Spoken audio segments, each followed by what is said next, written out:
What's up? I look like I'm dressed like Blade with my black leather coat, a black shirt, and these cool sunglasses.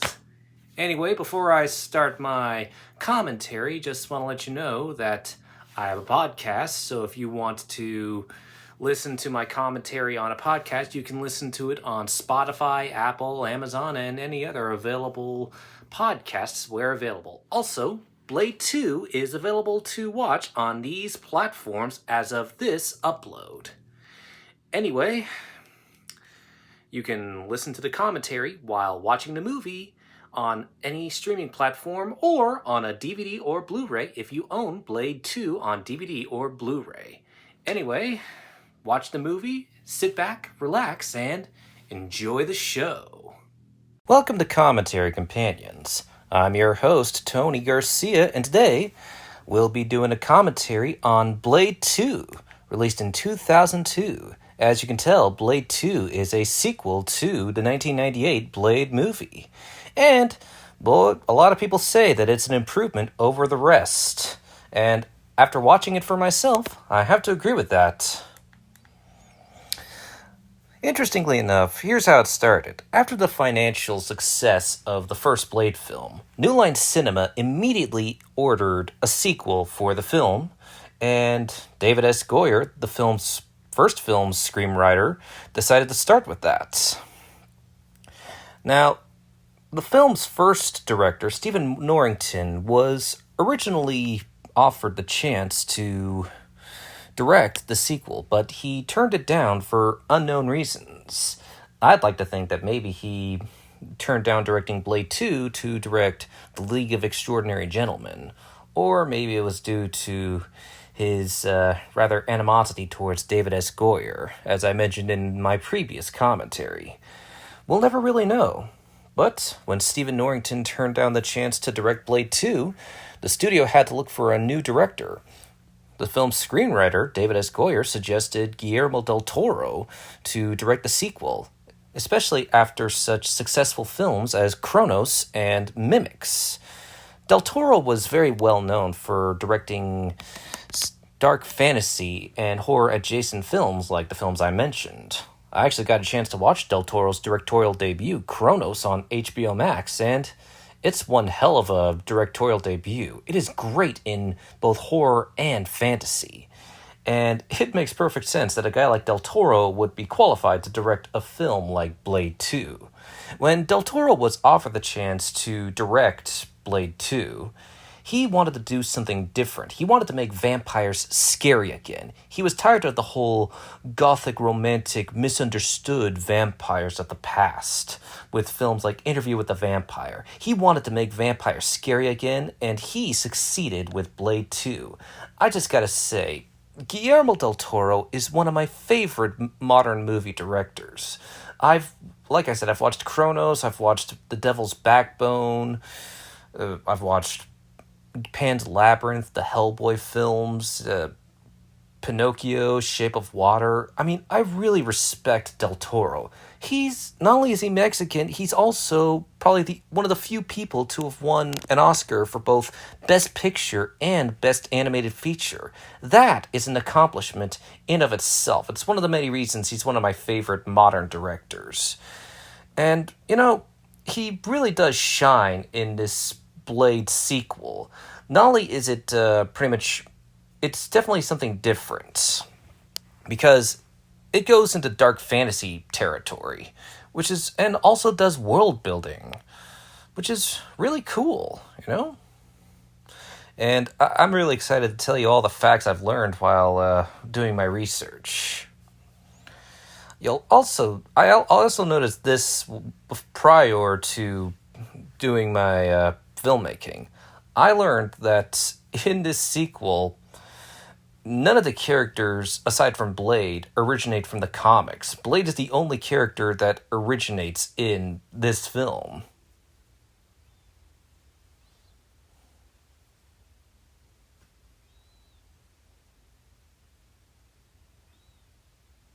Also, I love the music for the intro. It is so smooth, jazzy, and badass at the same time, and pairs very well with Wesley Snipes' narration.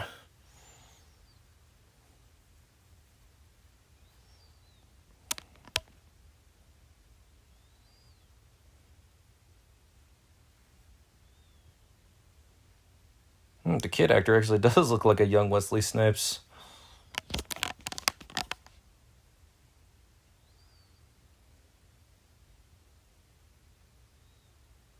Or is it 4 years ago since this was released in 2002?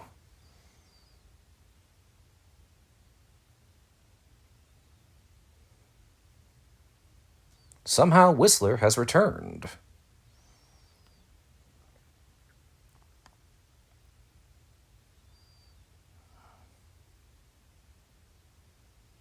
Title card.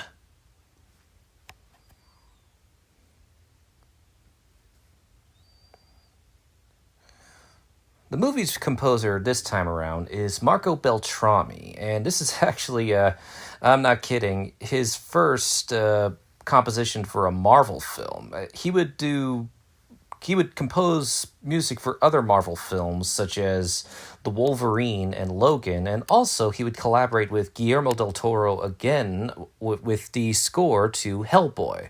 But one of his best known scores would have to be for the Scream films, from the first Scream film all the way to Scream 4.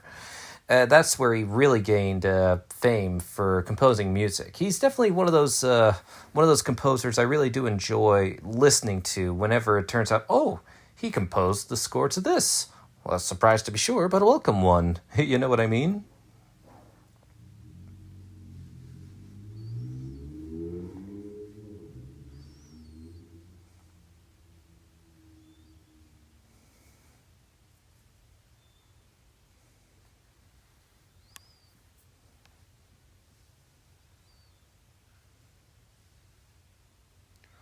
Oof. His hands are sizzling.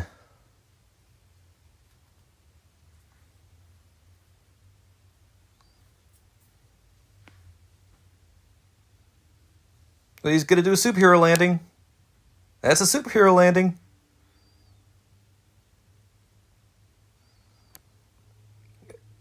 And I must say, the effects are definitely more of an improvement over the first film. Toasty!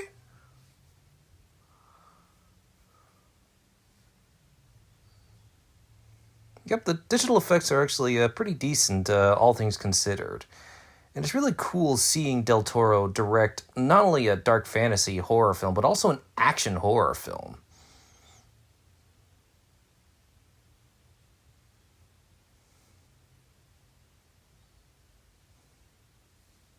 That's a tight squeeze.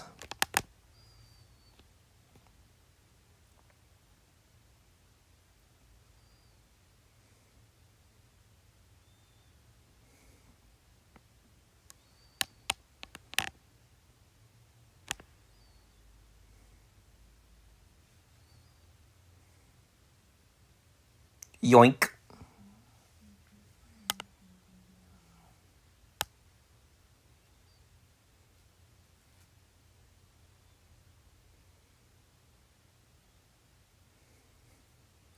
That is definitely a cool kill, if I do say so myself.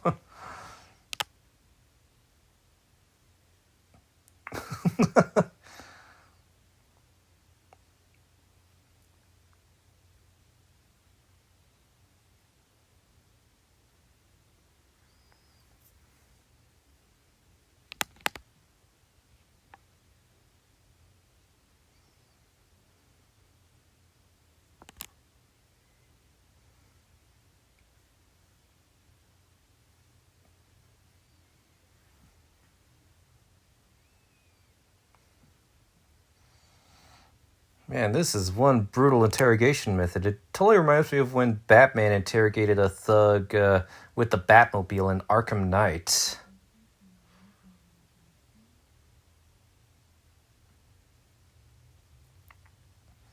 Red cocaine?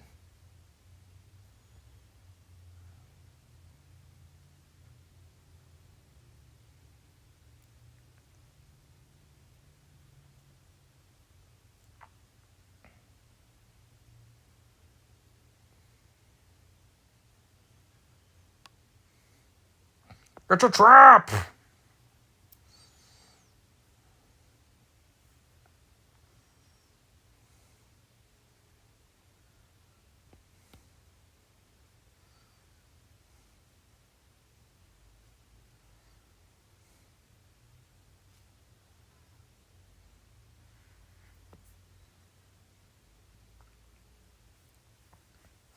I actually really like how fast paced this film is with when it comes to the action. It's like it never feels like it drags, if you catch my drift.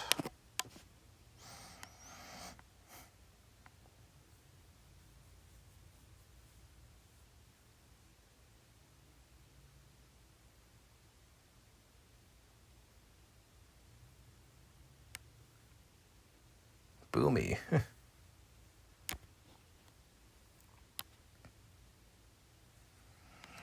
So I did not realize that this film was released a few months before Spider-Man. I mean, I wouldn't have known because, I was 5 years old when Spider-Man was released, so it would kind of make sense why Blade 2 would go under the radar and why people would favor Spider-Man over Blade 2.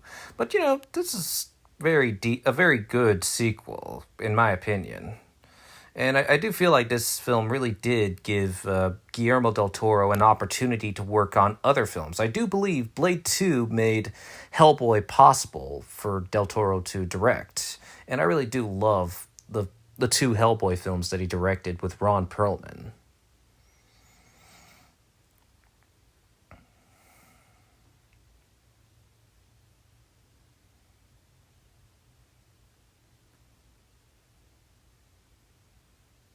Now, I know I was a complete smartass saying, somehow Whistler has returned, making fun of making fun of the Palpatine has returned line from Rise of Skywalker, but the justification that Whistler became a vampire does make a lot more sense in retrospect, and I like that they used it as an excuse to let Whistler return and to have Chris Christopherson, Whistler's actor, return as the character for Blade 2. So it actually makes his return does make sense when you stop and think about it, and I don't mind it.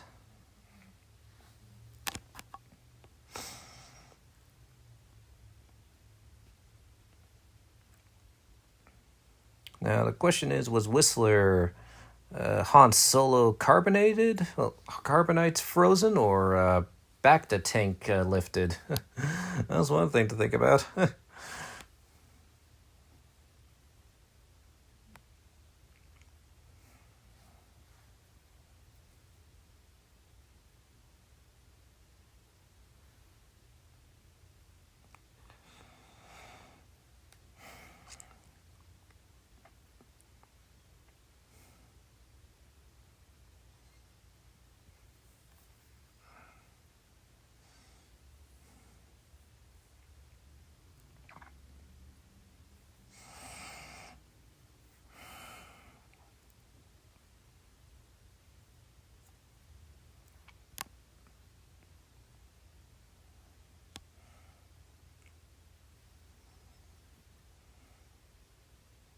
Nice car. Unless was it the first car from the first film? I think it obviously was. Why am I saying nice car?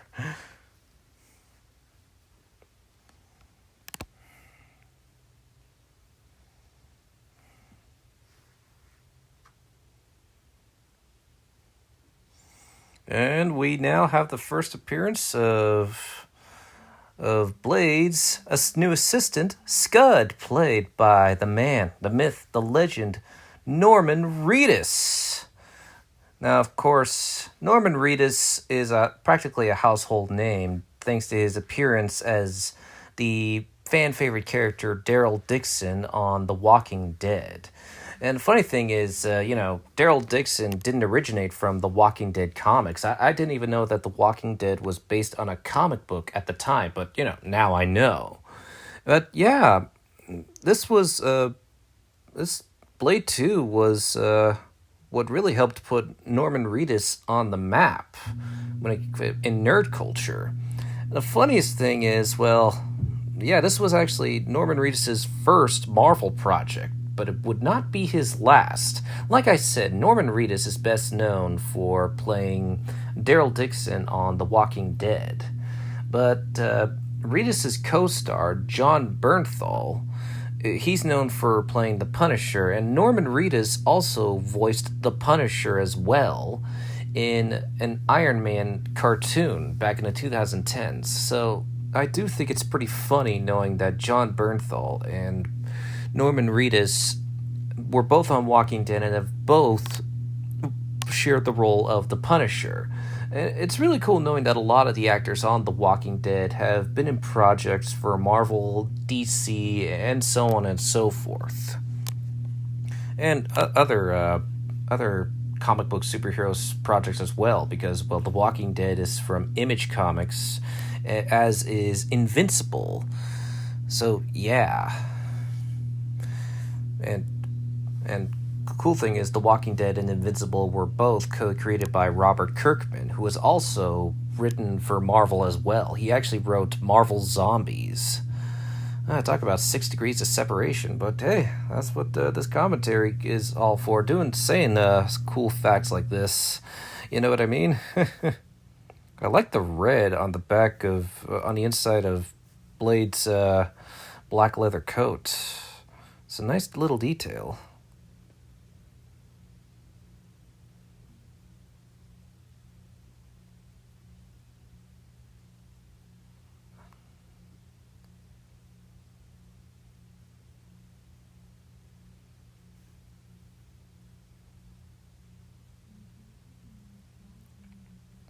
Either Whistler is a lousy shooter, or maybe he dropped the gun at the last minute, or something like that. Either way, he became a vampire.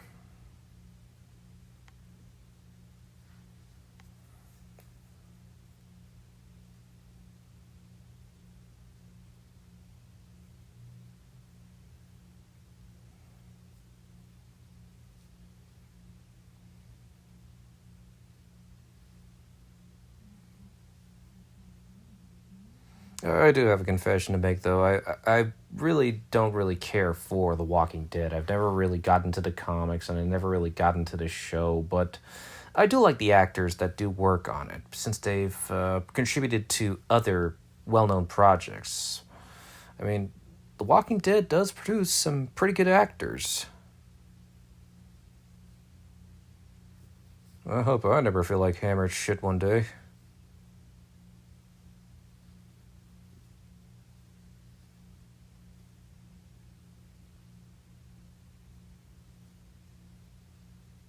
4 years. But to Blade, it felt like 2 years, apparently.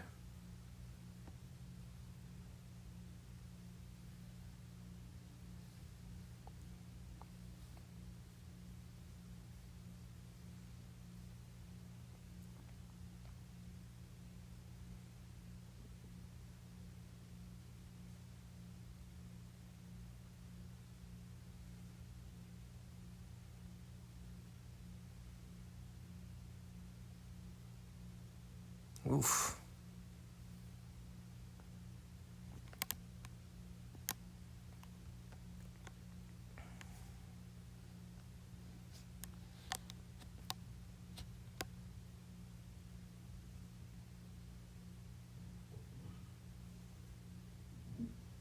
It's so interesting seeing Norman Reedus when he was young.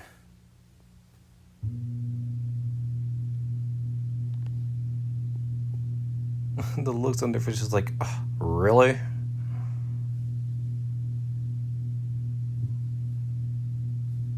Scud likes Powerpuff Girls. Who knew, but hey, you do you, Scud.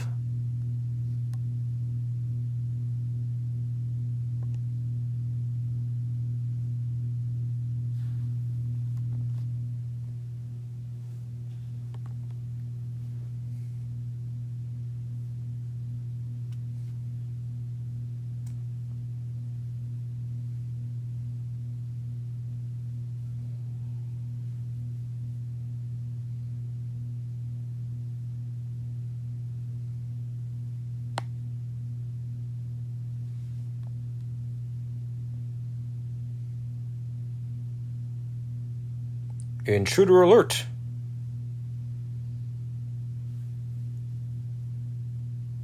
Nope.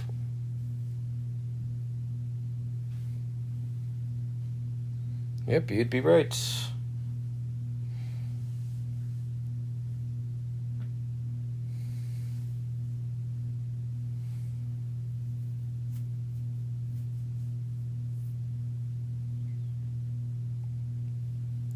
Oof.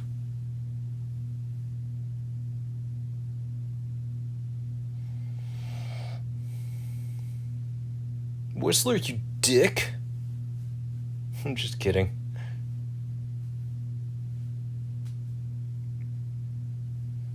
Yep, and now you're dealing with vampire ninjas. Yep, I know they're technically not ninjas, but they're moving like ninjas, so I'm gonna call them vampire ninjas.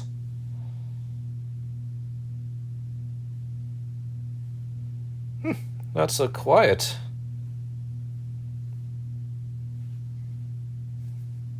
The way that guy slapped Whistler was like, bitch, please.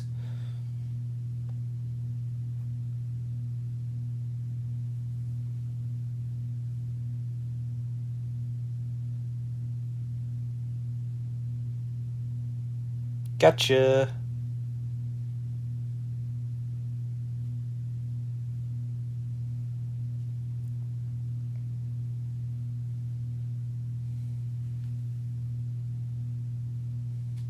On God.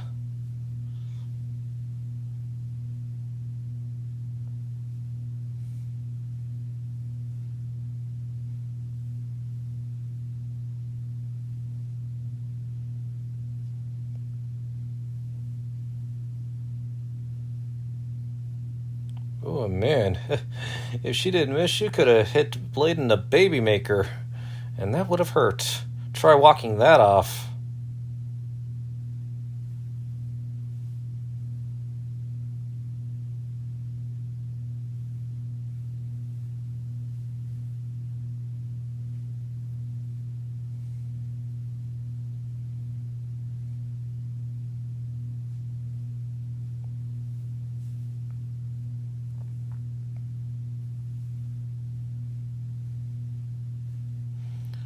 Yeah, this must be another Tuesday for these two.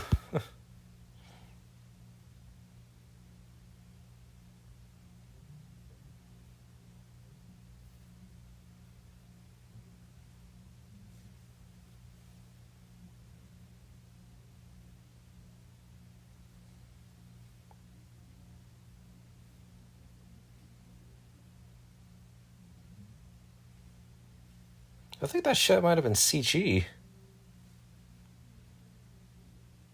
Ooh, standpoint. She was this close to stabbing him in the balls twice. Yeah, I think they might be speaking a vampire language. I just wish they would use subtitles so that we know what the hell they're saying.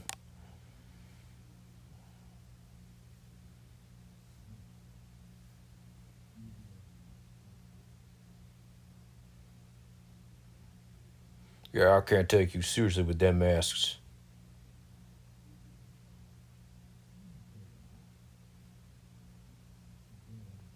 And ain't she purty?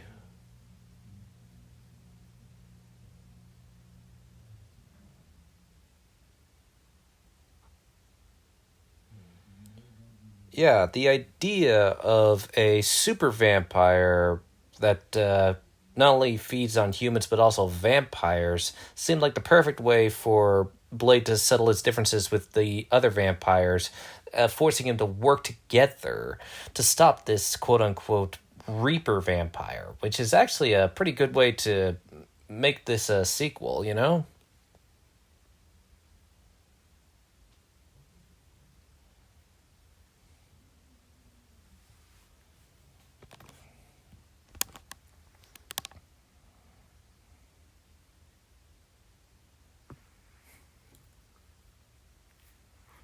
Yeah, fuck around, find out.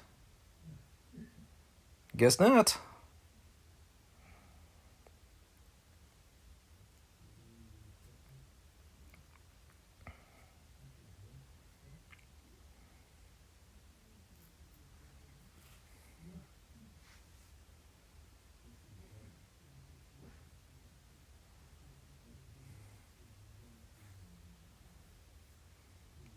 And you'd be right.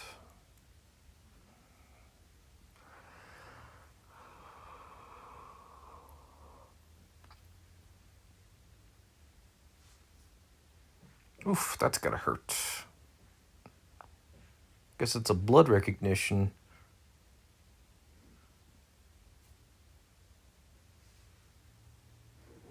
Yep, if he wasn't sure, would he bring the explosives as a backup? I don't think so.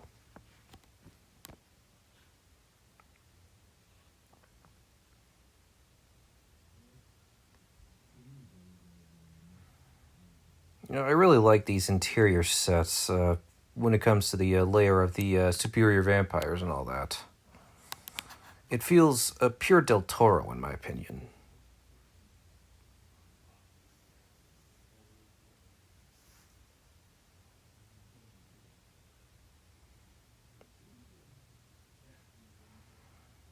When I looked at Eli Demaskinos and his wardrobe and all that, I feel like he's an homage to Count Orlok from the original Nosferatu movie.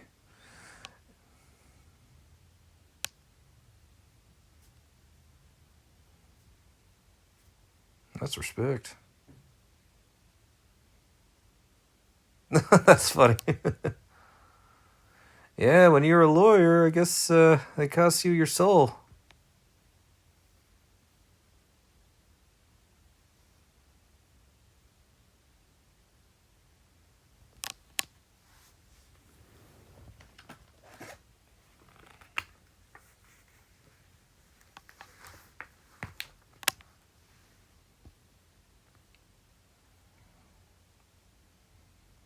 Yeah, you can say that again.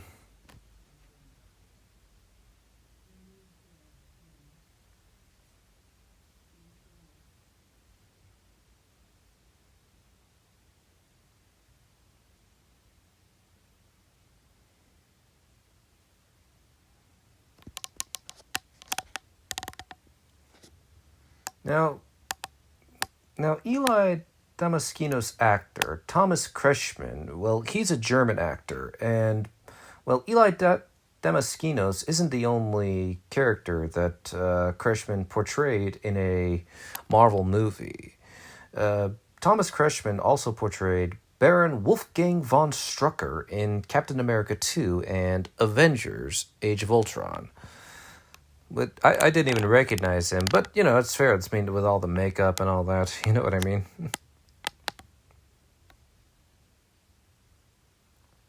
Yeah, that would be bad.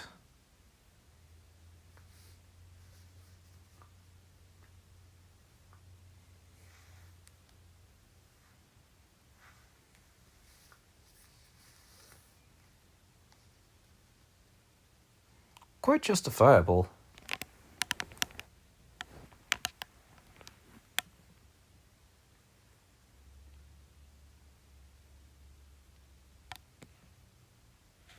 Oof, the irony. Now you gotta work with him.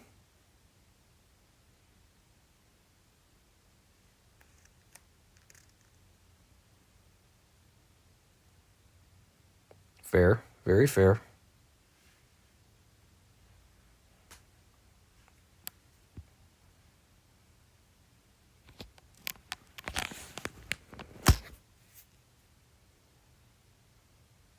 Which is also fair.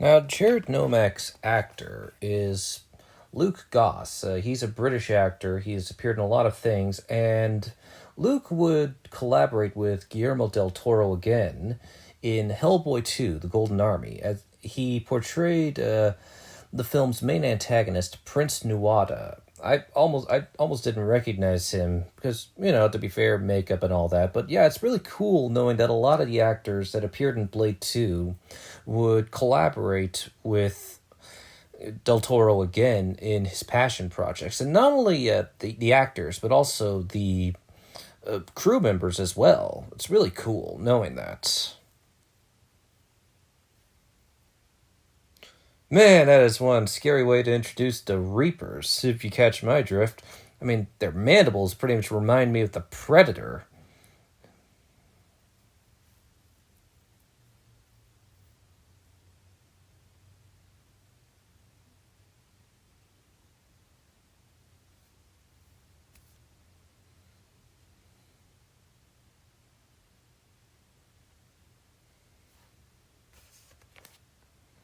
Well, at least he's not struggling with it like he used to. Well, struggling as badly. I think that's racist. Kinda.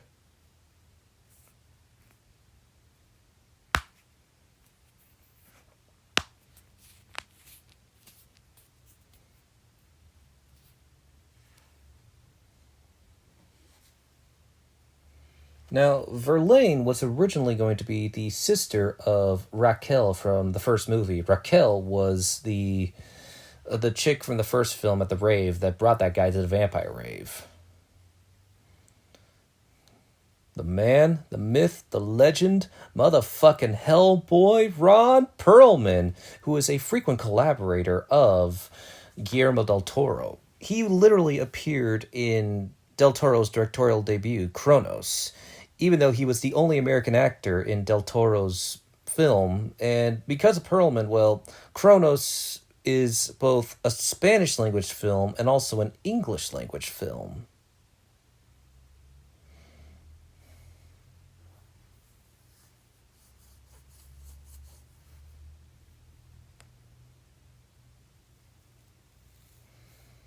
Now, this is a weird fact, but apparently Ron Perlman's character in this film was originally going to be a straight up Nazi, but, that was dropped for obvious reasons. I mean, that would be kind of awkward.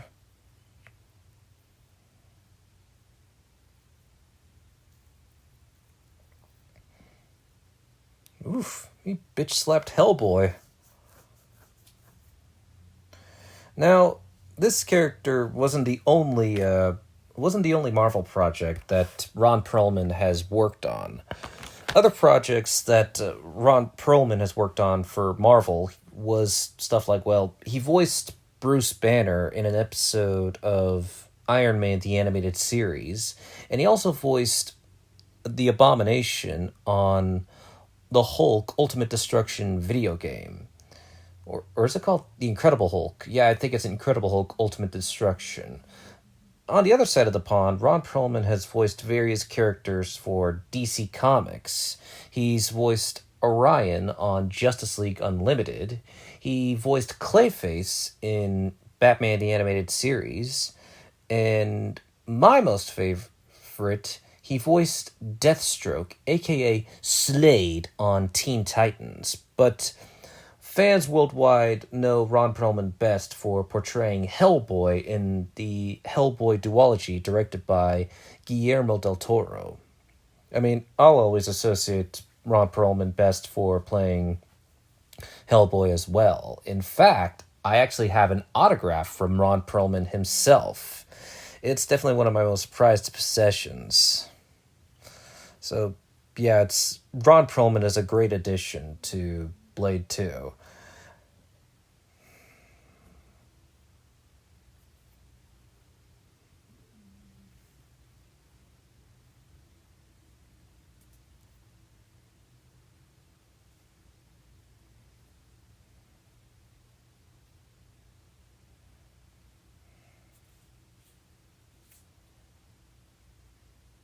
It's actually very smart camouflage.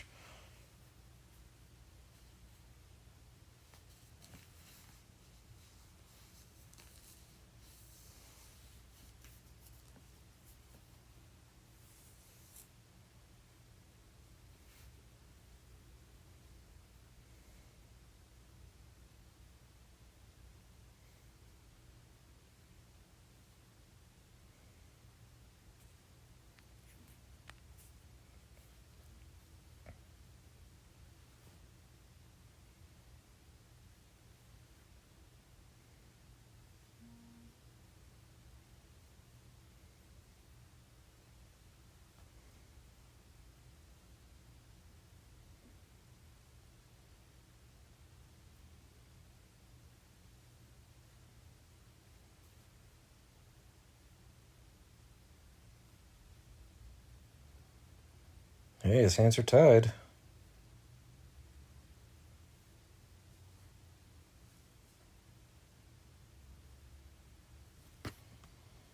Yeah, better watch what you say.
Welcome to my world, bitch.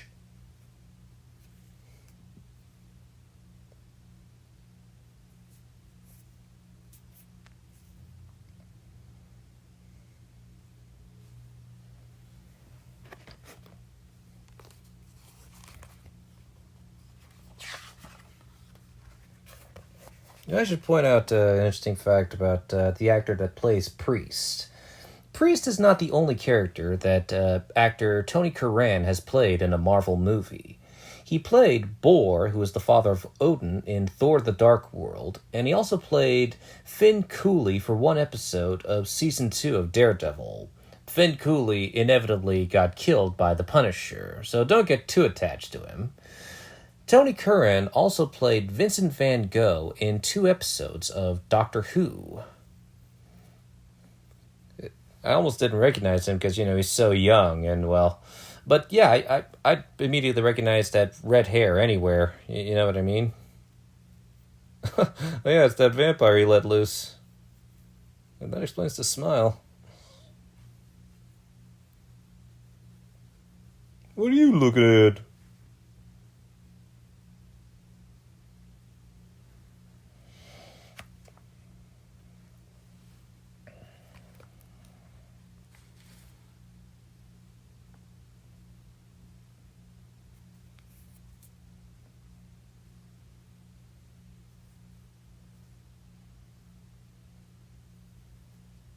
I have no idea what that episode of Powerpuff Girls is.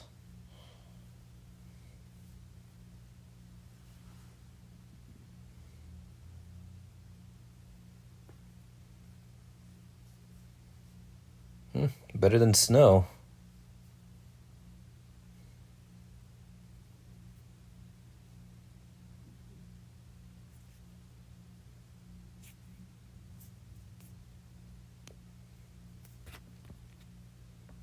That's a little racist. I'm joking, of course.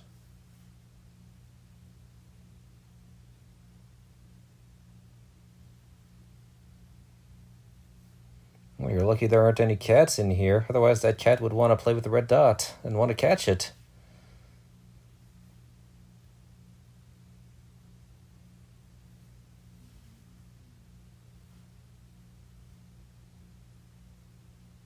That he does. Oof.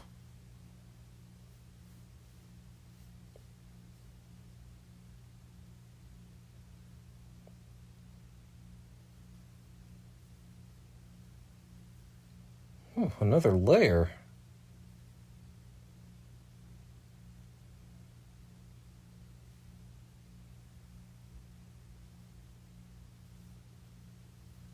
Ooh, he sounds a little aroused knowing that Blade's here.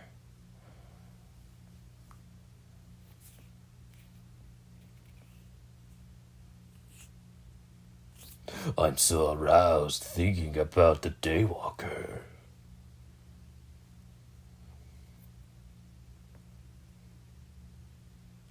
And yes, that's Donnie Yen, best known for playing Ip Man in the Ip Man movies and also for portraying the blind Jedi in Rogue One. He's a martial artist, a certified badass if you catch my drift.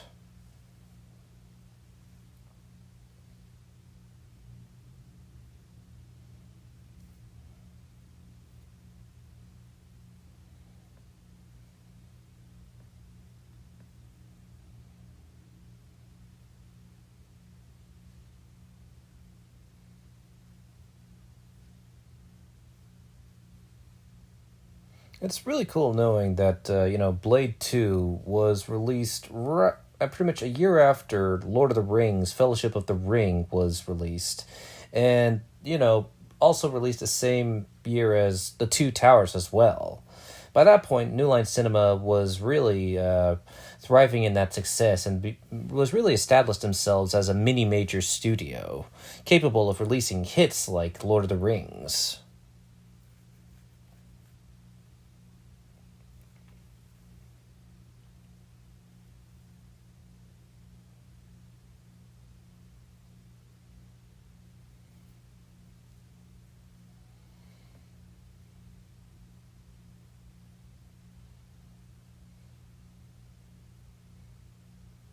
I wonder if those are actually Krispy Kreme donuts.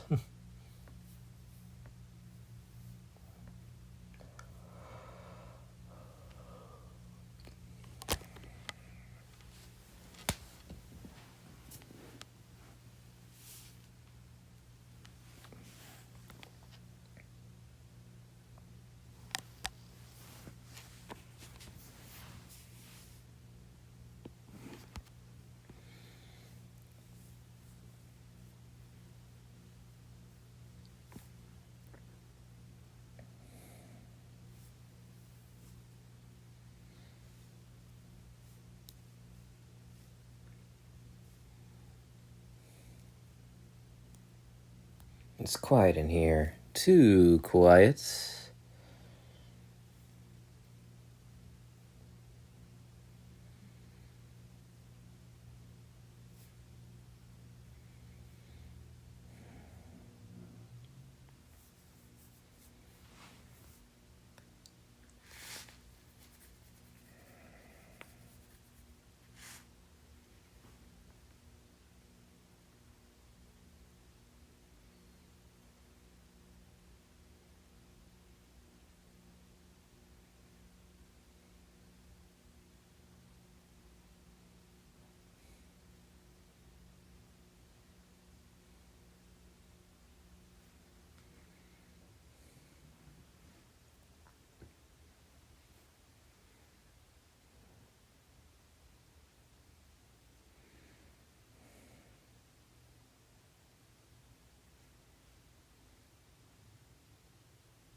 Surprise!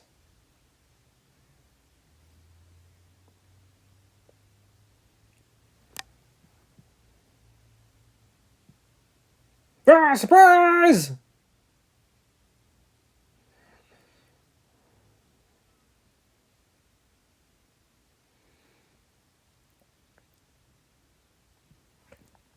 These Reapers certainly do stand out. Of course, for all the right reasons.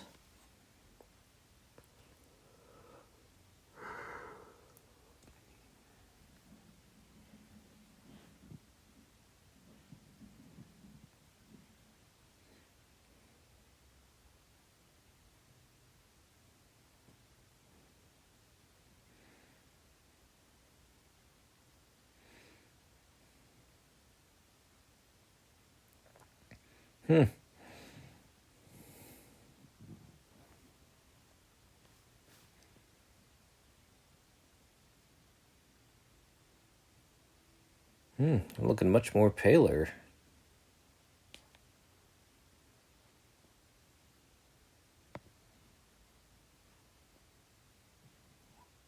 In this case, just the enemy.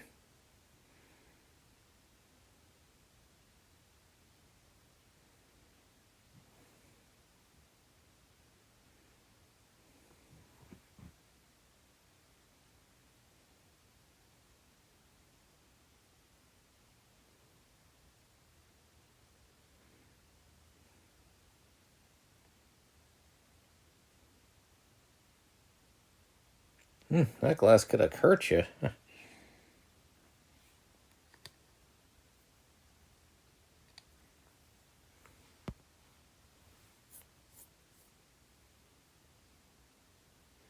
Walk it off.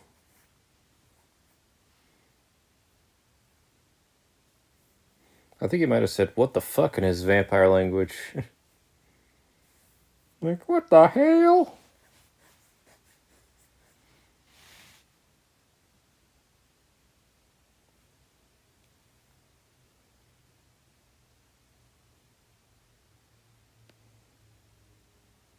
That's 2 kicks. And he gets right back up.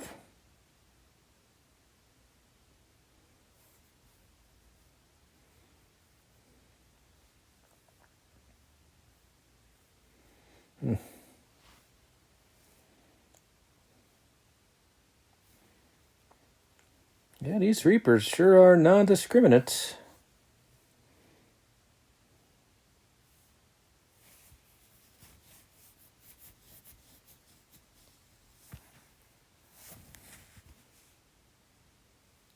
Oh, holy friendly fire, Batman.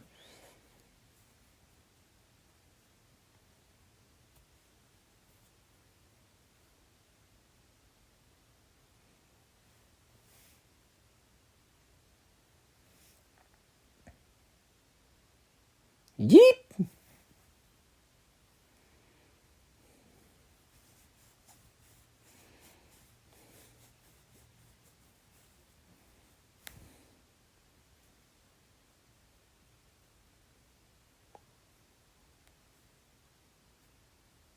I don't think he heard you, or maybe he just doesn't care.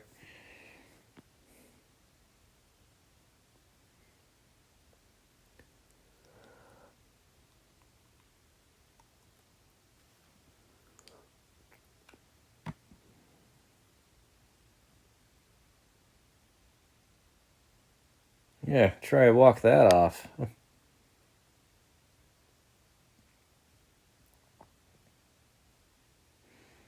Now, this scene of the vampire just nonchalantly taking the sword off just literally shocked me. I was like, whoa, no way that just happened. He just walked it off. And it's like, yeah, that's supposed to be fatal. And that guy just nonchalantly got out of that sword, willingly splitting himself in half. It was a real shocker.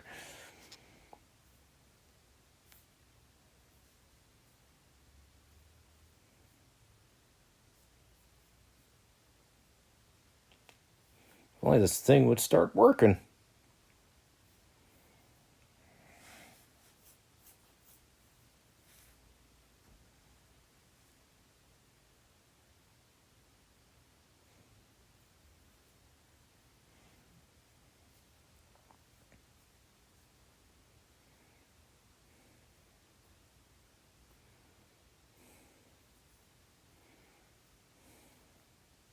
Oh man, he broke his arm or his wrist. Yeah, that ain't fun.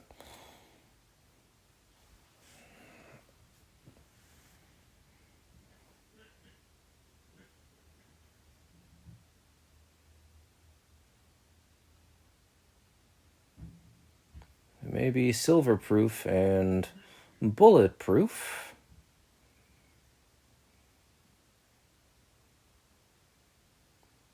Oof, nasty. I gotta say, the CG to include those Reaper mandibles is really decent. It actually does hold up to this day. It's a good way to introduce what it's capable of. It paired wonderfully with Marco Beltrami's composition. Dude, you should have double tapped.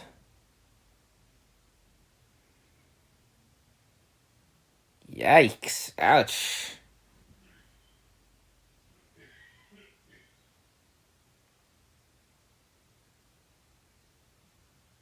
Man, he must be really thirsty.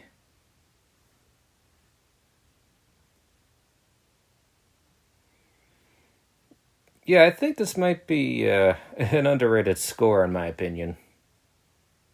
Doesn't get talked about enough as, like Danny Elfman's Spider Man score.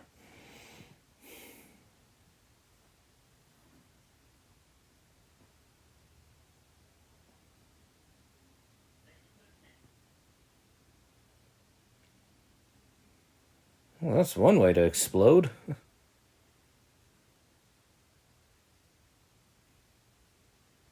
Hey, I was eating you. That was rude.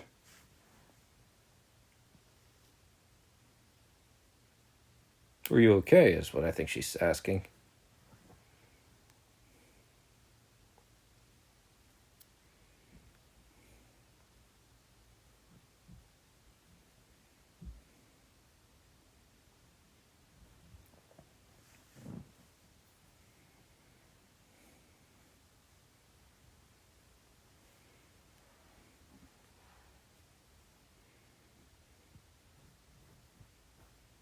Yep, they may be bulletproof and be immune to silver, but they sure aren't immune to good old fashioned UV lights. Ultraviolet for short. Would you like a tan?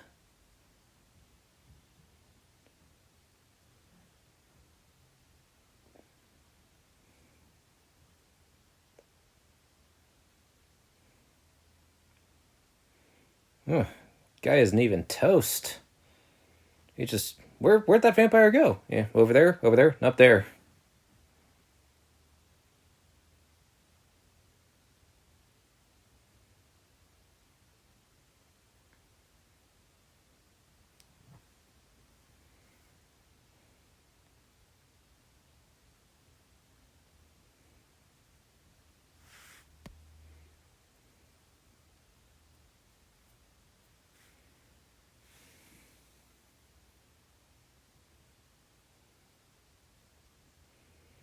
Yep, he is.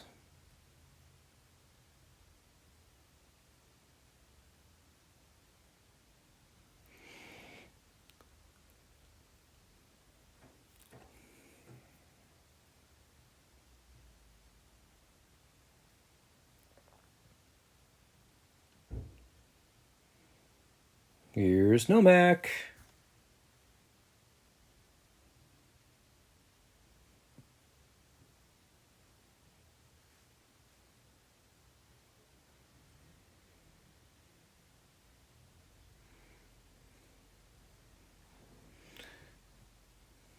Not really.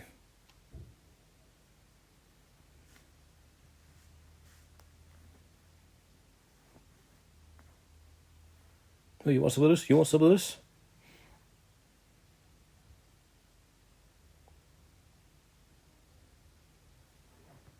Gets back up.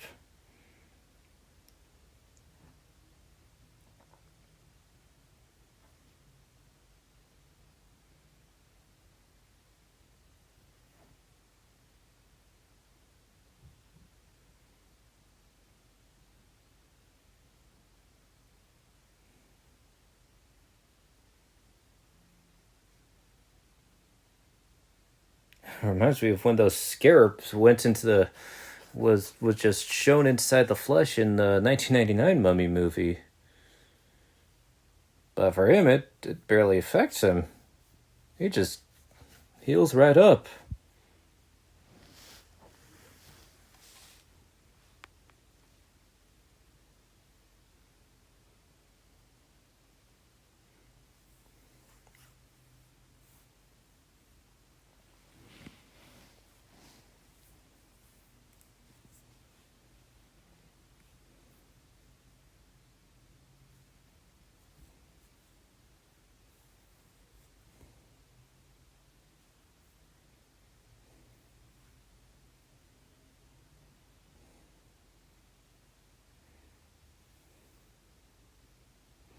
How many times does Nomak just say that?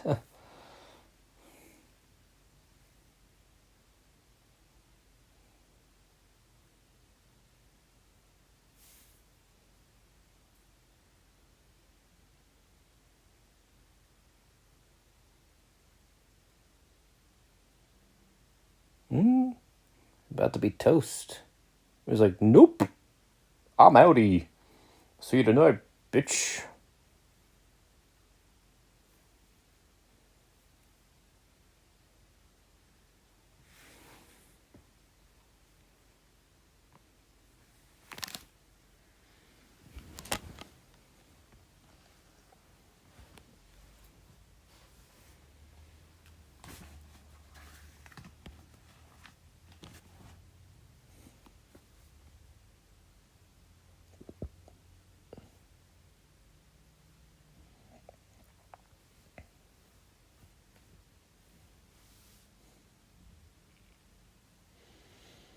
that is a good question.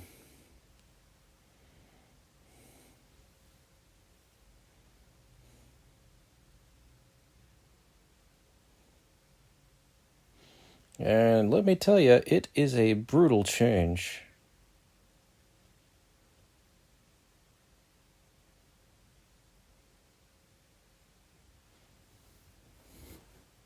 Oh man, the way his chin just separates is definitely brutal.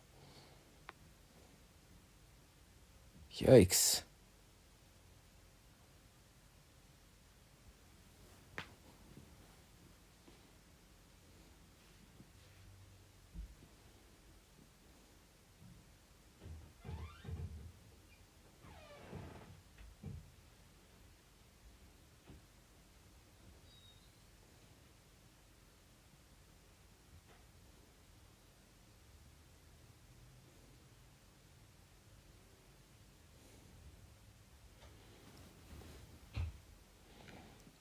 Justice for Priest.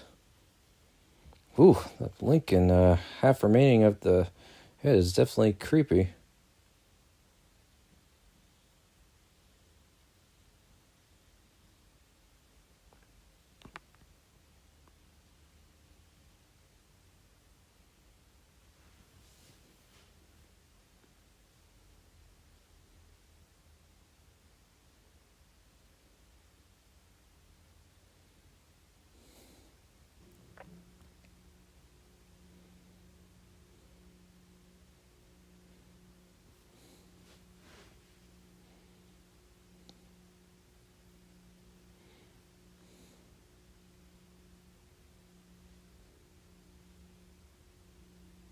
That's pretty feral.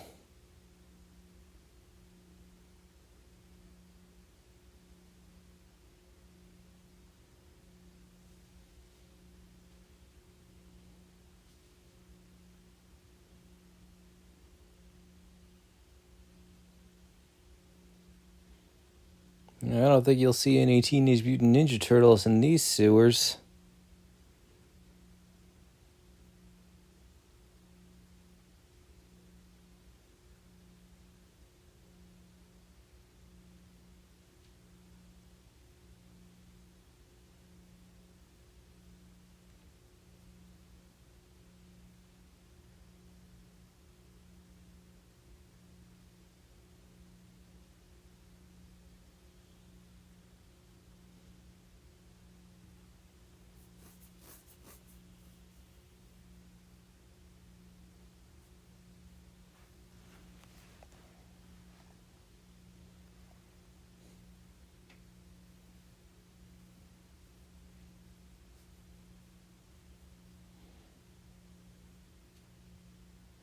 That is ruthless. Really ruthless.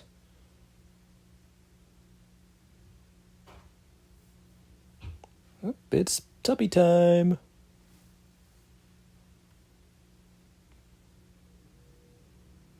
Or was one of the guards.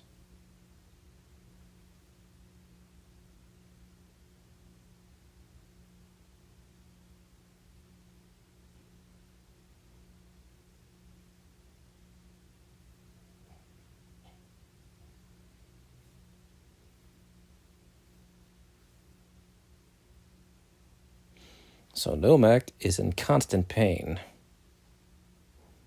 Not fun.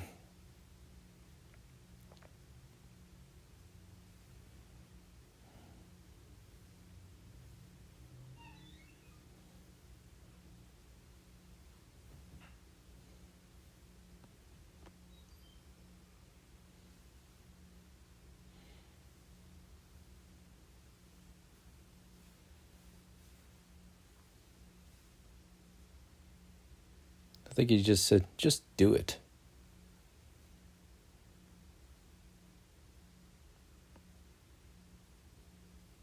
Yeah, he's hoping he doesn't wake up. I guess now is a perfect time to talk about the amazing makeup effects that were done for Blade 2. Now, the makeup crew for Blade 2 had over 37 makeup artists, and I don't think I would be able to have time to name all 37 of these very talented makeup artists and to say all the other films that they've done. I mean, I'd be all day, and I think by the time I was done mentioning all 37 makeup artists and all the work that they've done over the years, I think the movie would be over. And, well, I want to make sure that I have enough time to mention, at least mention all the cool things about Blade 2. But I guess I can include at least maybe a few of the amazing makeup artists that worked on it. Some of them include Nigel Booth. Nigel Booth worked on the Witches movie from 1989, and he collaborated with Guillermo Del Toro again on the Hellboy duology. So I think he might have been responsible for the cool makeup designs for Abe Sapien and Hellboy himself. That's a game recognized game. Another of the makeup artists was David White. Now, David White did the makeup for Red Skull in Captain America: The First Avenger. But other Marvel movies he did makeup for were films like Thor: The Dark World and Guardians of the Galaxy. He also did the makeup for the 2017 Mummy movie starring Tom Cruise, so that's one of the few redeeming factors of that film. And of course, Blade 2 wasn't the only vampire movie that David White had worked on. He also did the makeup for the recent Nosferatu remake from last year starring Bill Skarsgård. That's pretty awesome. I mean, David White is definitely an underrated talent when it comes to great makeup effects. Another makeup artist that worked on Blade 2 was Brian Best. He did the makeup for Shaun of the Dead, and one of his other accomplishments was he did makeup for the several episodes of the HBO's fantasy series Game of Thrones. And he also did makeup for the 2010 Wolfman remake starring Benicio del Toro. Benicio del Toro is not related to Guillermo del Toro. And Brian Best was a mold maker for the recent Star Wars movies for Disney. He did mold making for Force Awakens, Last Jedi, Solo: A Star Wars Story, and Star Wars: Rise of Skywalker. That's pretty cool knowing that, Brian Best has done modern makeup for the modern Star Wars films. And he's also pretty much a veteran when it comes to the horror genre. I didn't even know that he worked on Shaun of the Dead, and I really do love Shaun of the Dead. But yeah, those are the many of makeup artists, including that worked on Blade 2, and of course, don't even get me started on the dental prosthetics and such. I mean, those people do a wonderful job. I mean, the makeup for Blade 2 is definitely an improvement with the first Blade. I think I will say that the makeup is great for the first Blade film as well as Blade 2. Because, well, you know me, I love makeup effects. So it's really cool knowing that some of these people also worked and collaborated with talented makeup artists like Rick Baker. Ironically, one of the makeup artists for Blade 2 also collaborated with Stephen Norrington on League of Extraordinary Gentlemen when it came to makeup. Now, isn't that ironic? But yeah, 37 makeup artists. That's admirable. They did such a great job.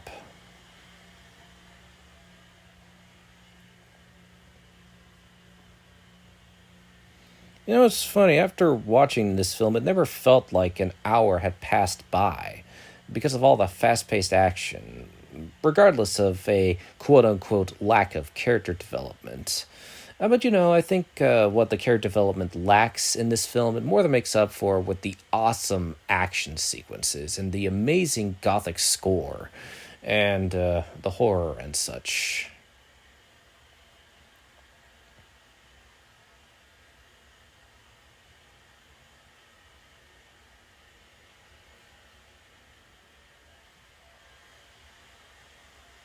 Oof.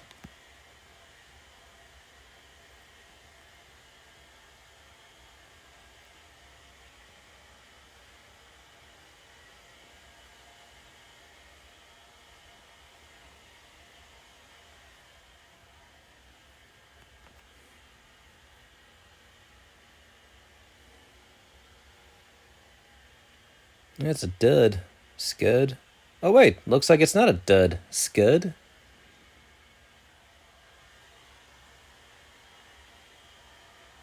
I like that reference.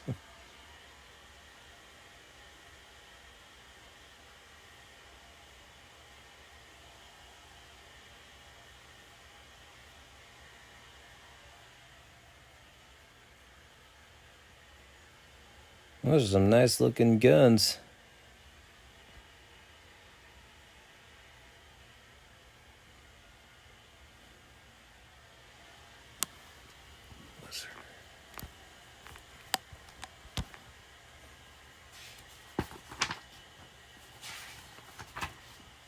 I swear, I feel like Verlaine is wearing an obvious wig. Maybe I'm not wrong.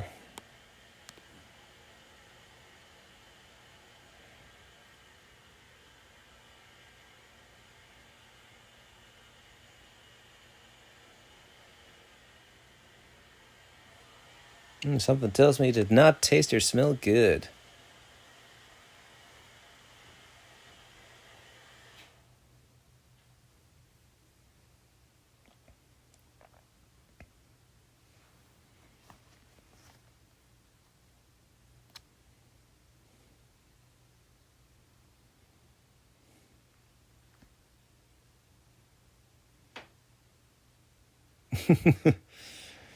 Which is pretty ironic since he's pretty good at killing walker zombies.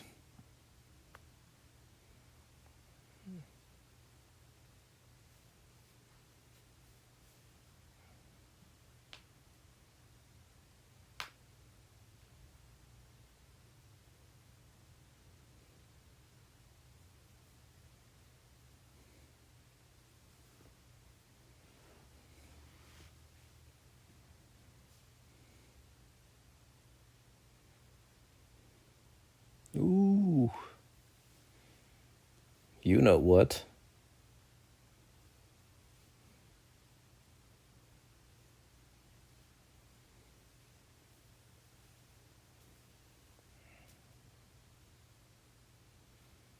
Whistler will remember that. I hope.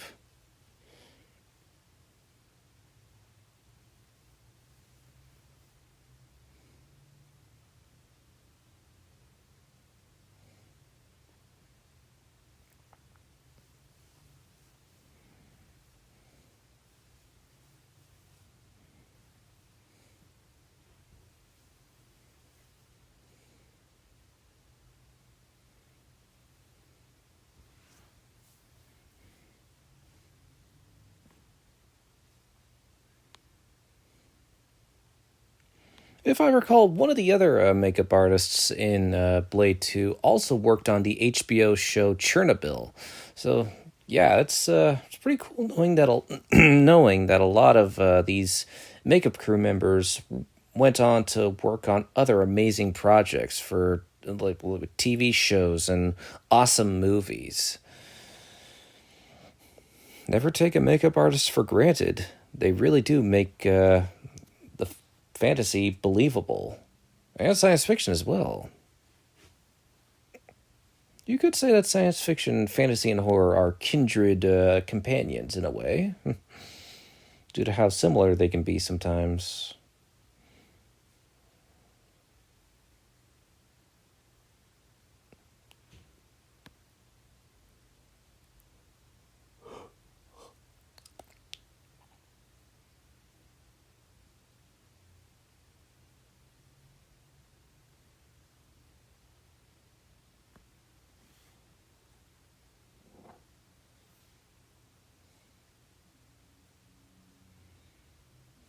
Well, that's kinda nice.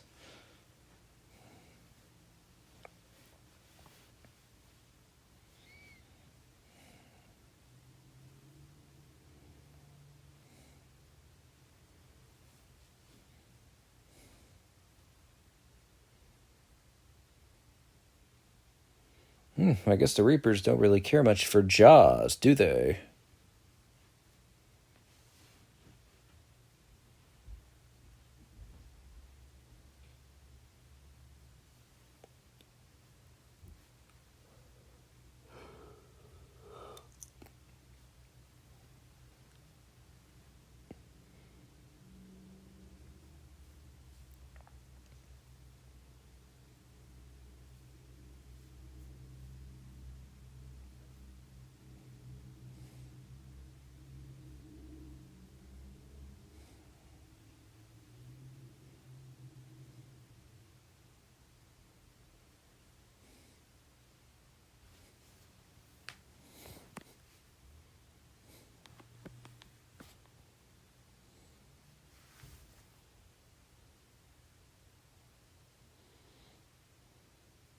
What a dick.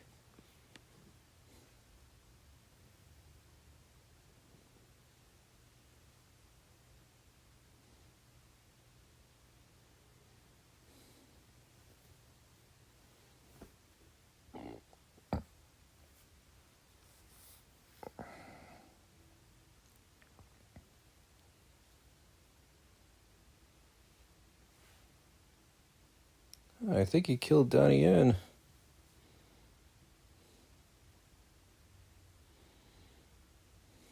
Yep, he's a Reaper now, baby.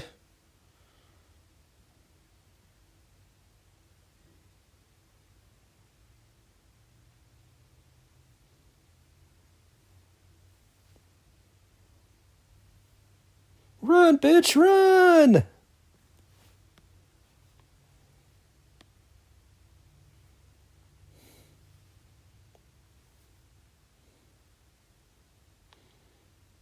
Toasty!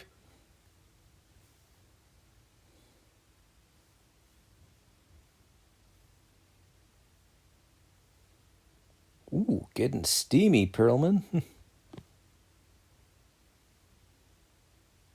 Yeah, it hurts like a son of a bitch, don't it? Well, you got company.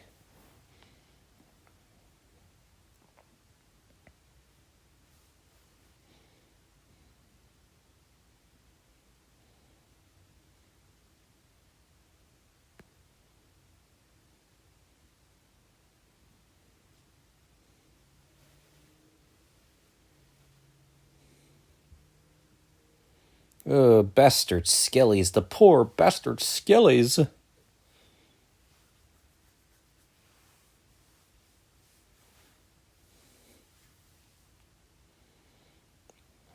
So many bastard skellies.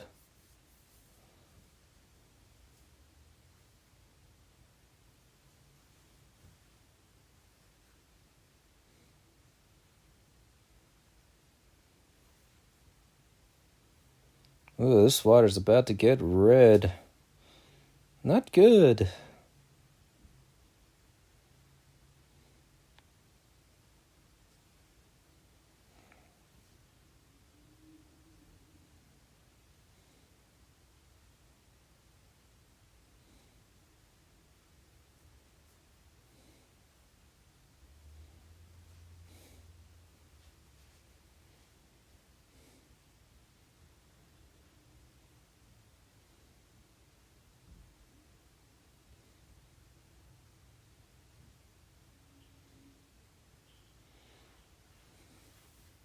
It's definitely a nifty device. Perfect distraction for these Reapers.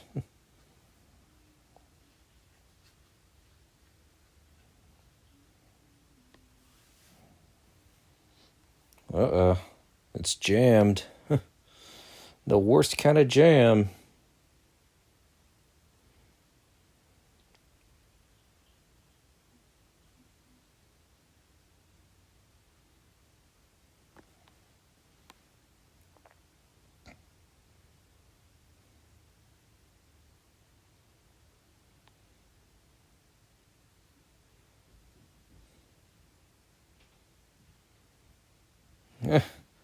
Celebrating a little too early. Thinks he can get away with killing Whistler. He'll be wrong. If it was a guy, he'd probably say, "Motherfucker, you tried to shoot at me."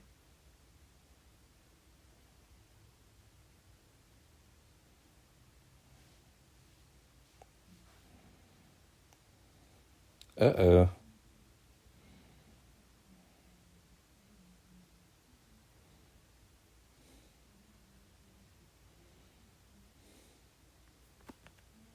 That's what you get for being a dick to Whistler.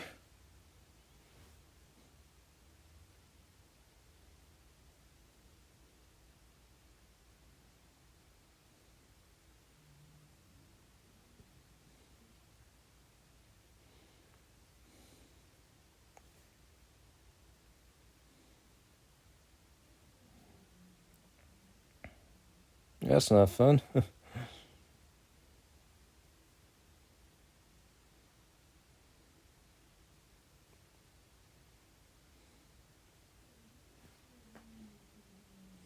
Oh boy, they are outgunned, outmanned, outnumbered, outplanned. They have to make an all-out stand.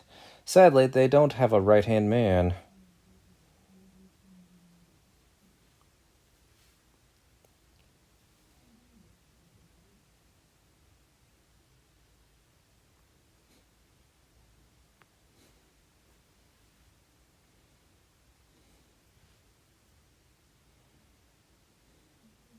An ultraviolet grenade works every time.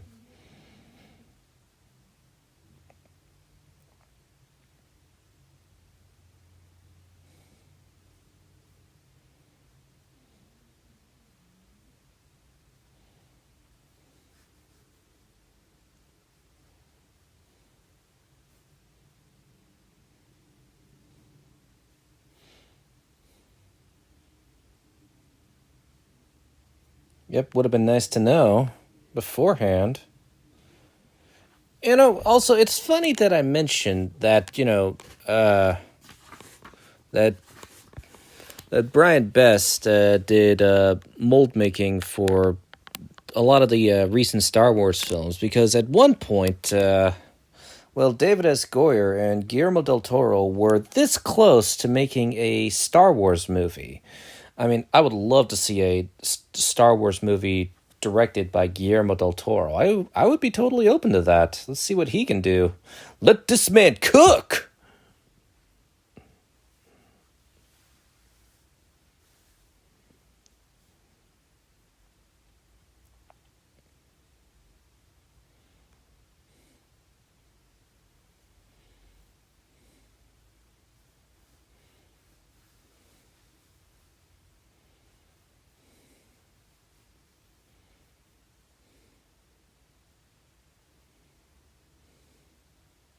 That's a cool kill.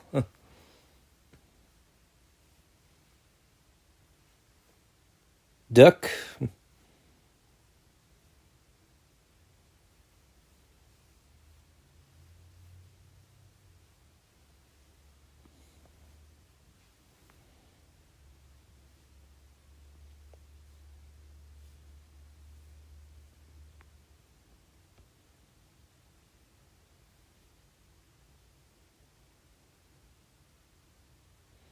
Ooh, that guy is extra crispy. Did you order original recipe or extra crispy?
Actually, this scene of, Blade saving Nisa's life by allowing her to drink his blood is actually definitely one of the best scenes of this film. It's well acted, it's perfectly moody, perfectly atmospheric, and like I said, it pairs very nicely with Marco Beltrami's composition. And it definitely shows a more softer and vulnerable side to Blade. And it definitely shows that, Wesley Snipes knows how to do a dramatic performance.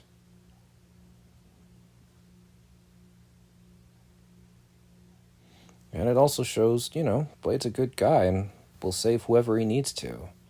It's kind of interesting, it's like, it's like Karen saved Blade's life by letting him drink her blood, and now Blade is saving Nisa's life by letting her drink his blood. Well, that was rude.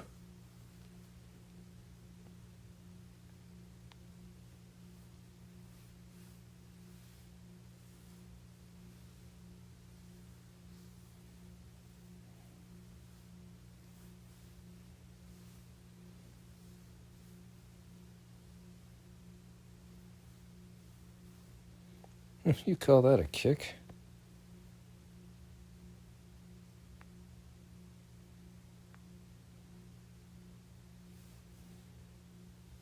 Whoop. I couldn't have let him come out?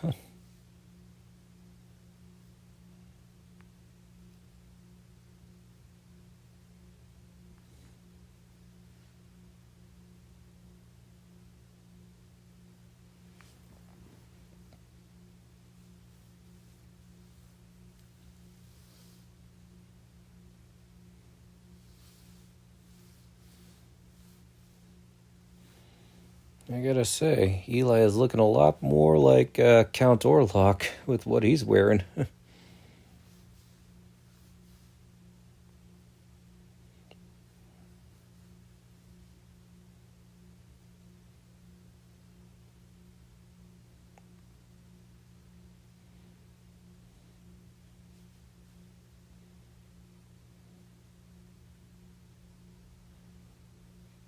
He's just standing there chilling.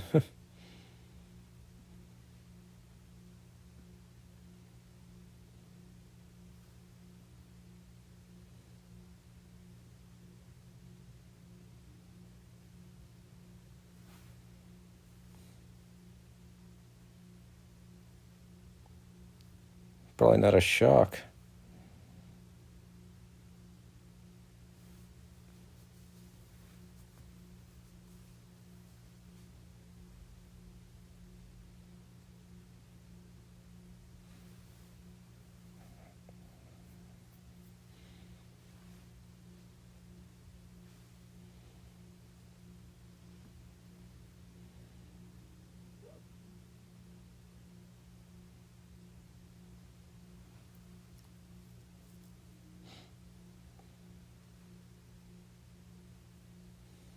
Yep, using scientific methods to create a new vampire.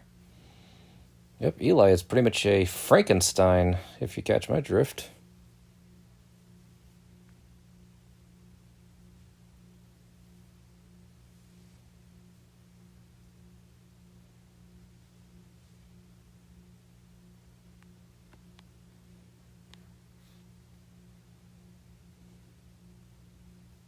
Yep, do tell. Do tell.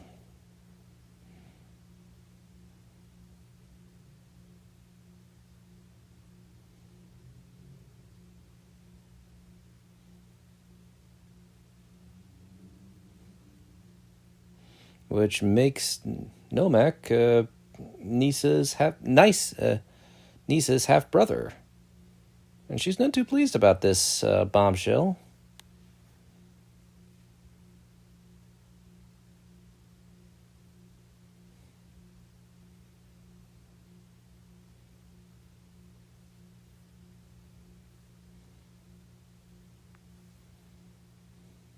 Well, they let him keep that.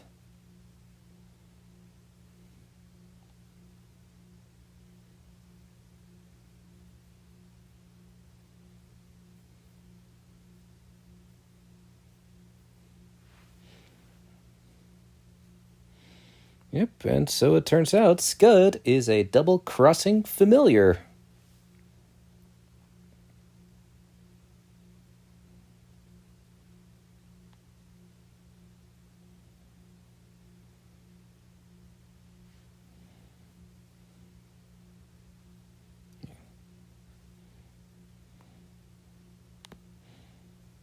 Yep, which makes me think. I guess the Reapers are willing to suck on familiars. I wonder why they wanted to.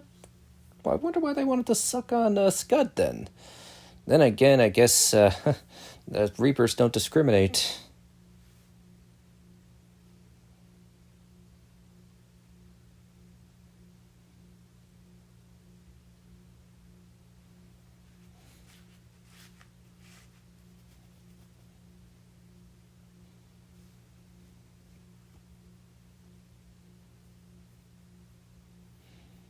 Oh, Scud loves to hear the sound of his own voice.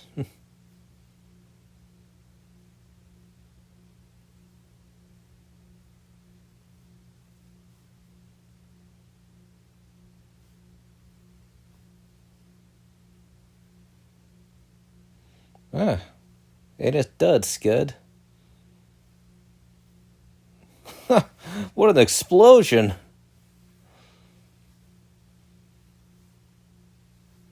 Yeah, he was really getting along with him. That's what you get for blowing up our familiar, bitch!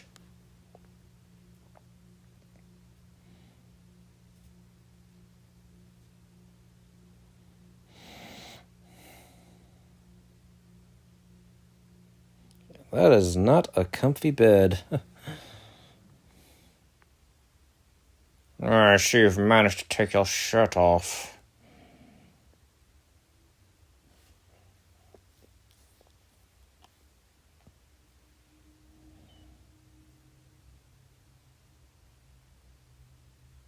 That's the second time they've had to use his blood for something.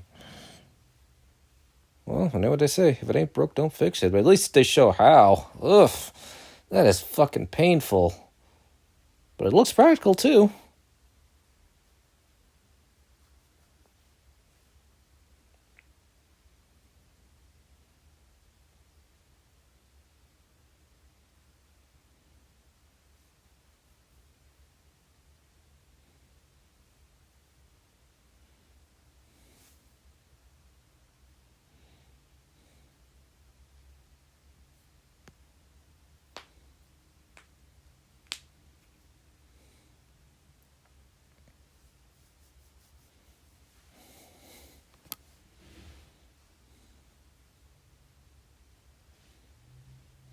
You know, I'm not sure if Nomak is really a villain. I mean, he's kind of an antagonist. Kinda, you know?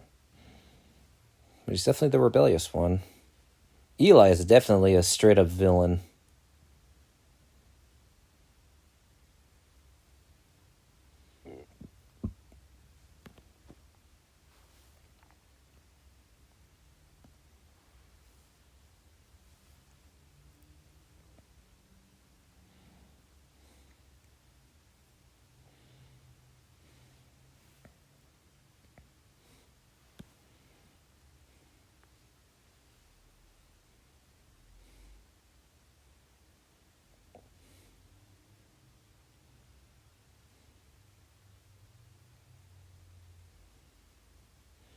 That is so cold-blooded.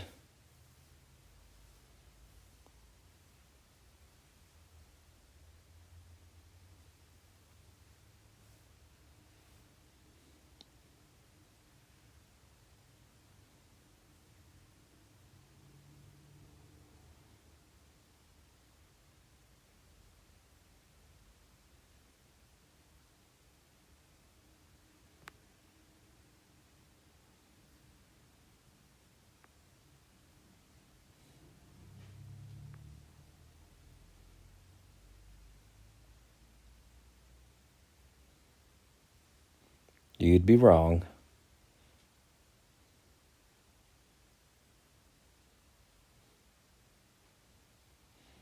Very wrong.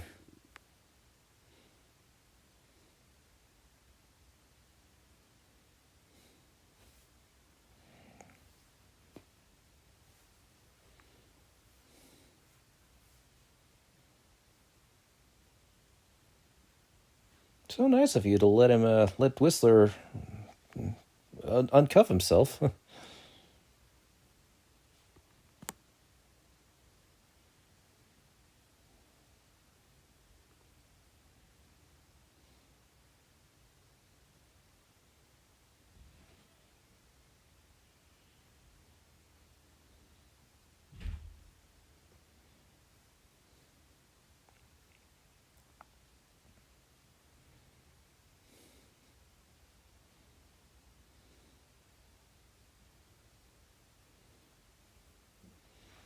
The bullets ricochet to shoot the lawyer?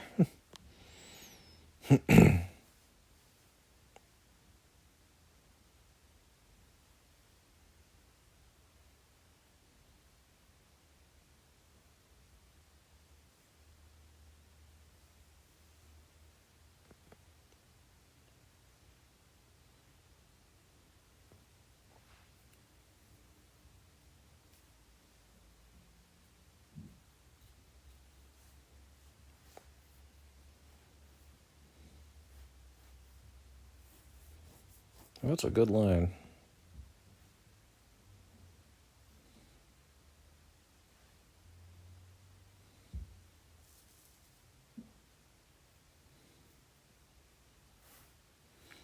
It says spinach. Well, blood is for Blade, what spinach is for Popeye. Ugh, ugh, ugh, ugh, ugh.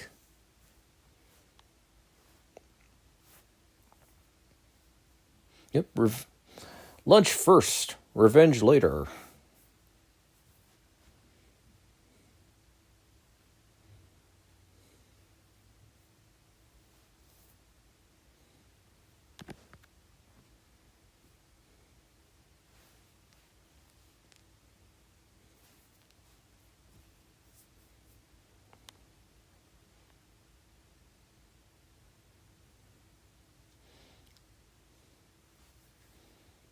Not if he has anything to say about that.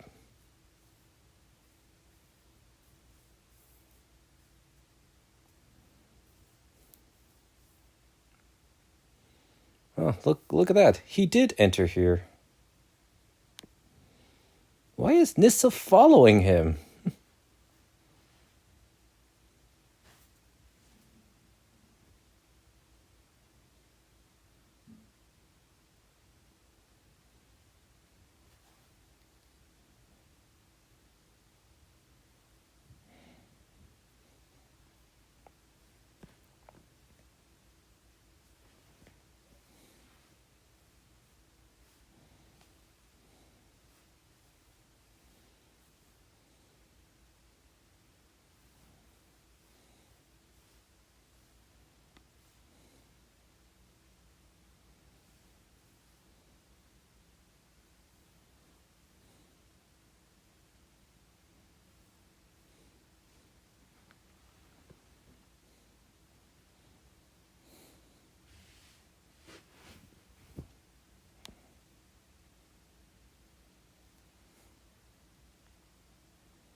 Time to take a nice little dip into the pool.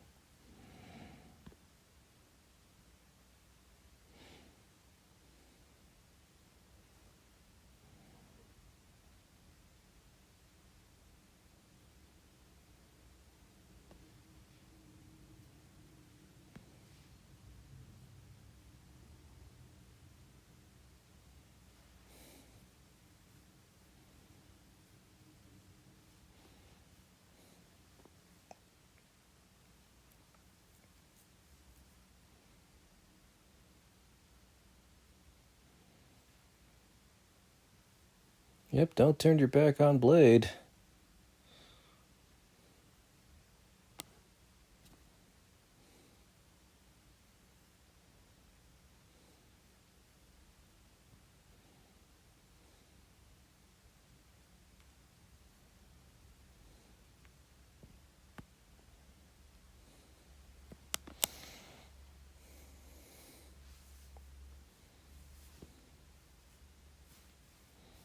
I gotta give Guillermo Del Toro credit. He really does know how to direct an action film and help with fight sequences like this and earlier on, you know?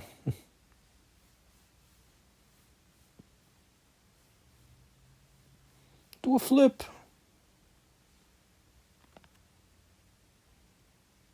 Oof.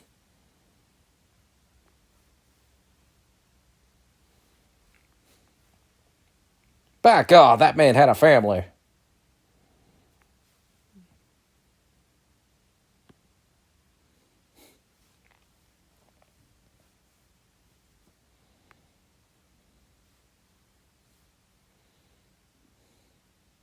Goal.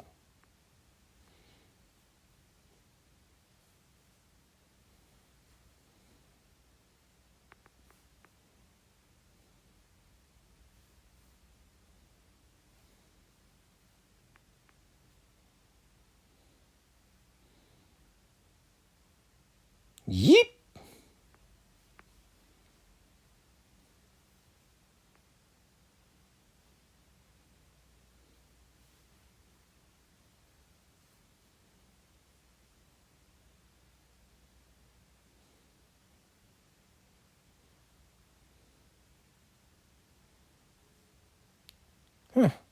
We'll never really know what he really said. But then again, these villains love to hear the sounds of their own voices. I know I should talk. Use the words against him. Ron Perlman, half off.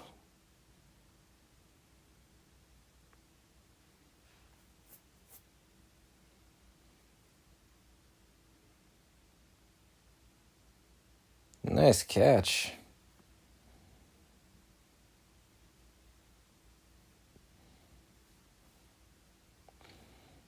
Time to ice skate uphill.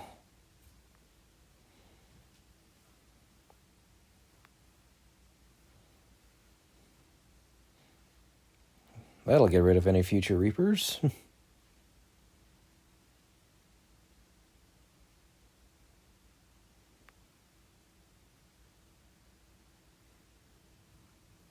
Nope.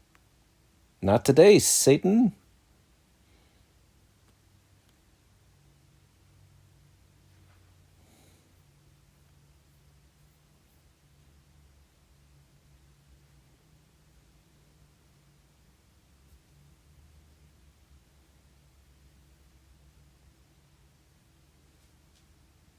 Oof.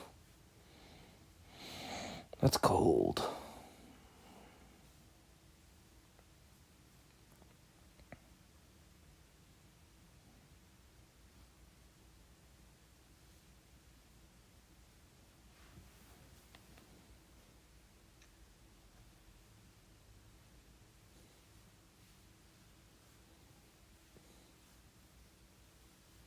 I really do wish I knew exactly what they were saying. I know it's a vampire language, but some subtitles would be nice. But I could definitely tell that Eli is trying to negotiate with with Nomak. But I don't think Jared is not interested in a negotiation.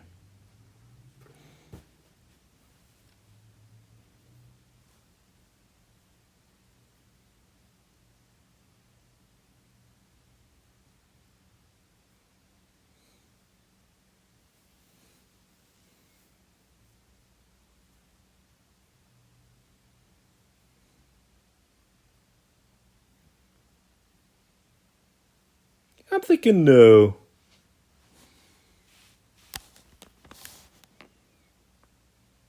You're out of the will. Then again, I never put you in the will to begin with.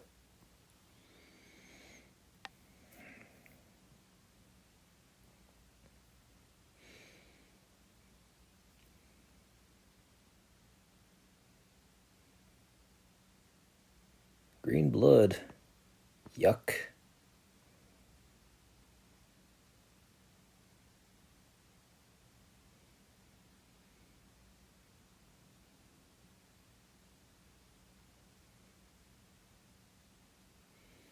That's one way to kill a vampire.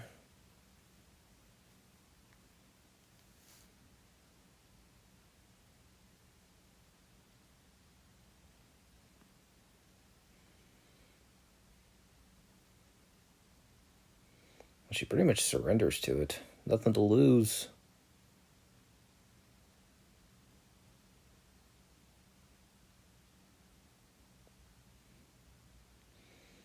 Man, those mandibles still give me the creeps.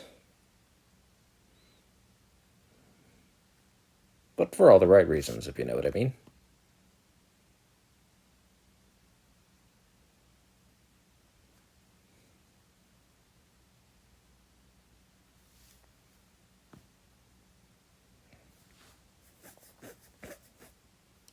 Superhero landing.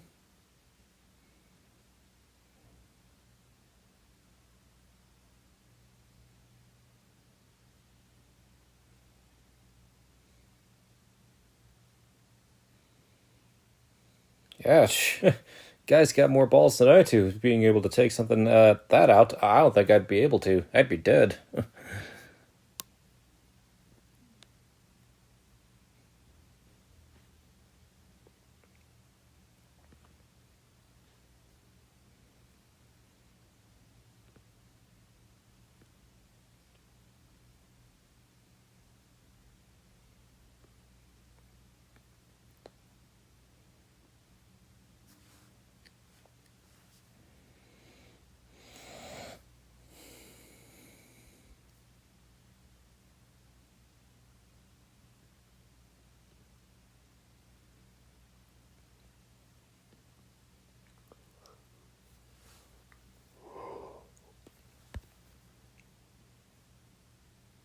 Oof. Well, that elevator's out of order. At least temporarily.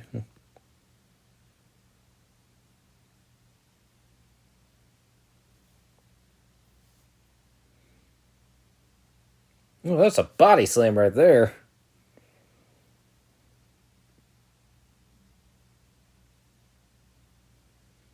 Could you imagine if his foot got stuck because he landed wrong?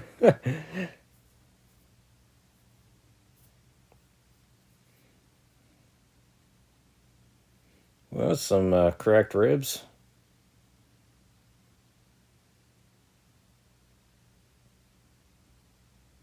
Was he trying to gouge his eyes out? Didn't look good.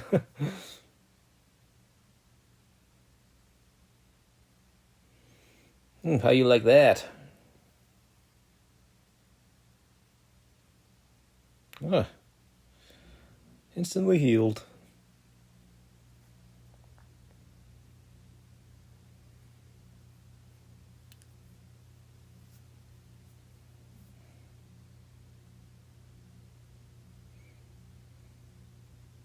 Superhero landing, but barely. Timber!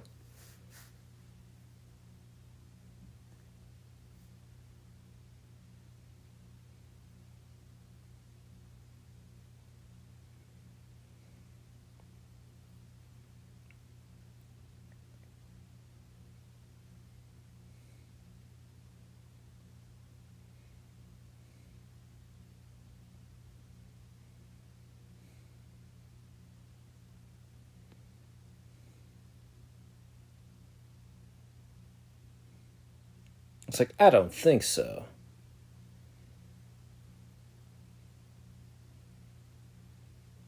Stabs him in the chest and through the heart. Through the heart.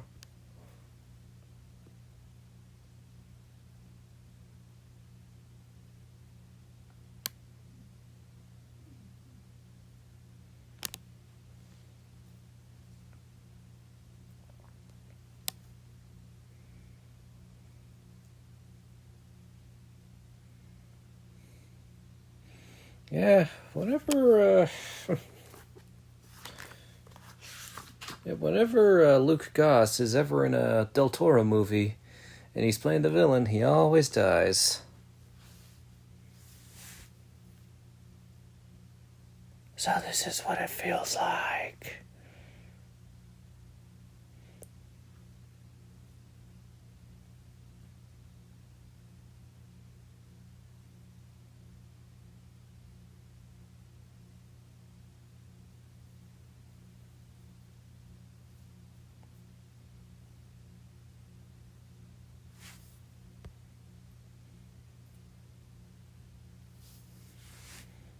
It's actually a poignant death as his suffering ends.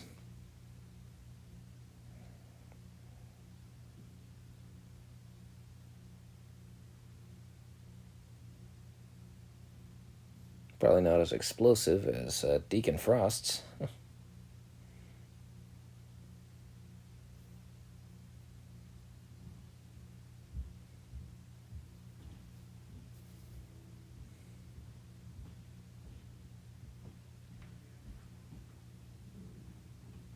Yeah, my shift starts at 1:30, so 1:10.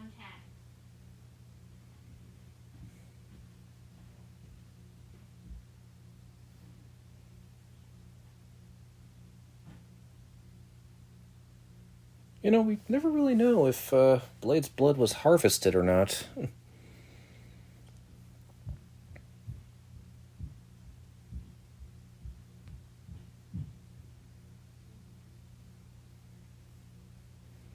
And, well, one aspect of Guillermo Del Toro that I really like is, sometimes whenever he films a death scene, he tries to make it look. There's almost something poetic and beautiful about it, and whenever it happens, you really have to appreciate how well filmed it is, and with the great composition and such. And Blade 2 is no exception in the department of a death that is poignant, poetic, and practically beautiful. It definitely does pay homage to classic monster films of the past. And that's why it's definitely one of the reasons that, Del Toro is one of my favorite modern directors. So actually, this is definitely one of the best filmed scenes of Blade 2. At least in my opinion. And there's a tragedy to it as well. Because something tells me Blade really liked her. And as more than just a friend.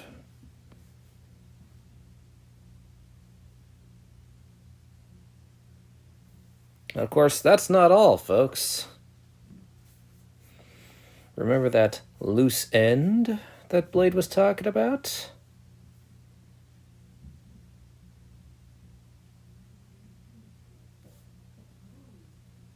Enjoy, man.